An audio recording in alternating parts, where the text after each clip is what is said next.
Hello and welcome to another video from Between the Ropes TV.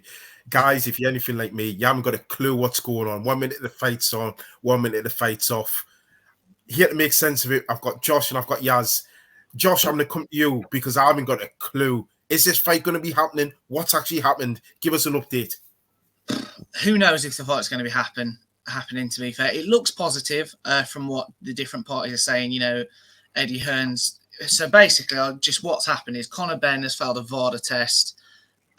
He's actually passed his UCAD tests. So the British Boxing Board have now come out and said it's prohibited, even though they've known about this failed test for a month. And he's passed Are we sure that they've known about it for a month, Josh? Well, if boxing Twitter, there's some very well-respected journalists. Eddie Hearn's come out and said that everyone's known about this for a few weeks. Right. It's only actually become public knowledge today because the Mail Online released an article this morning. And so does that mean it's been leaked to the Mail Online, just for those that aren't? You'd say so. It was obviously something that they were trying to keep under wraps, and obviously they failed, to be fair. But I think, as a channel, we condemn drugs cheats, especially in boxing, MMA, because, this is a sport where you can ultimately kill people or give them, severe life-changing injuries.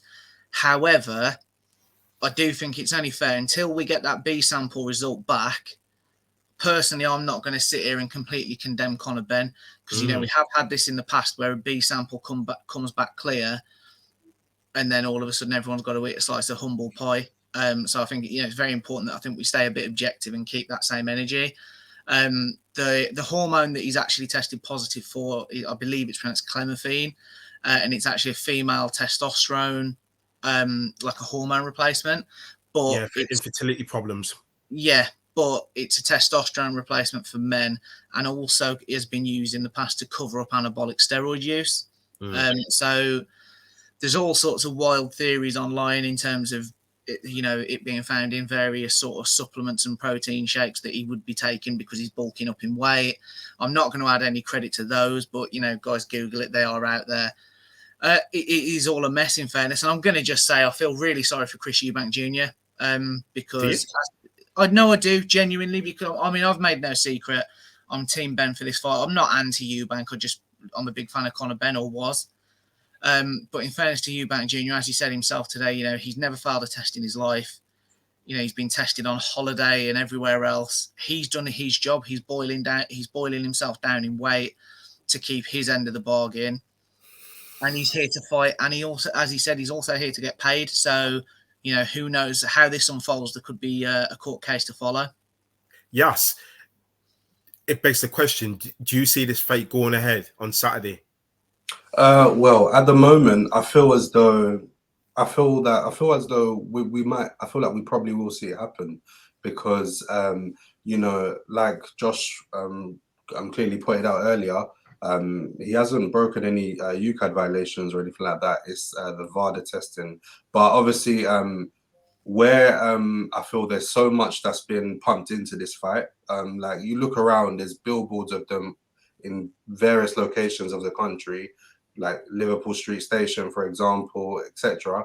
I just feel as though the fight will probably go ahead because both parties, they'll probably try to negotiate and come together and make an agreement for the fight to happen. And I feel that as long as Team Eubank are comfortable and happy to proceed, and obviously we know Wasserman and Matchroom have quite a good working relationship, they may be able to renegotiate some of the terms in the contract because a lot of stuff were heavily stacked against Eubank.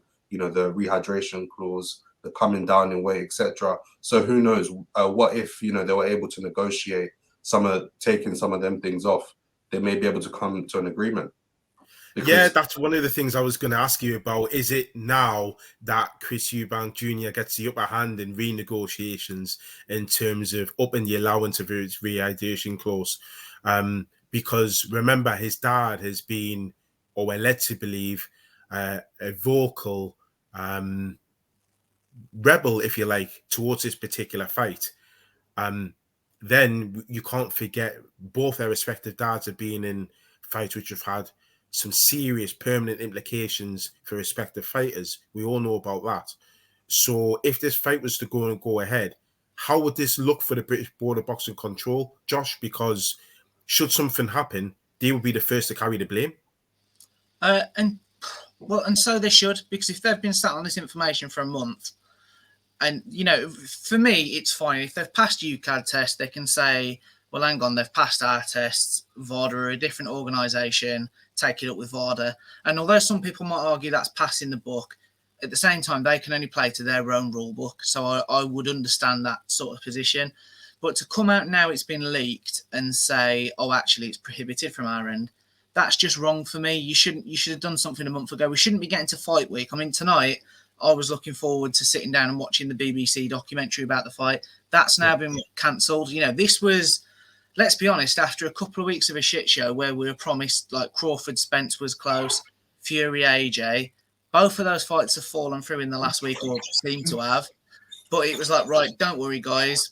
We had this conversation ourselves, didn't we? We've got the Eubank Ben fight week. That'll be a monster. We've got that to look forward to. And now that's gone completely wrong. And so the board now, for me, they deserve whatever criticisms they get, genuinely, because they're complete hypocrites. I mean, I was looking back, and there's different cases where people have paid fines and then the bout gets sanctioned. Well, money shouldn't matter. If you're taking a stance on it because of someone's health, which is the absolute right thing to do, keep that stance. Money's not going to help somebody.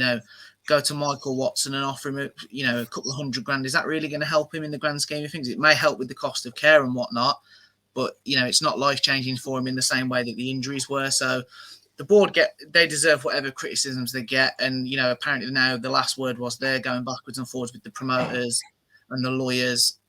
They think a resolution will, come to fruition. But you can't sit there and say he's passed our tests, but because he's failed someone else's, it's prohibited. It's just wrong.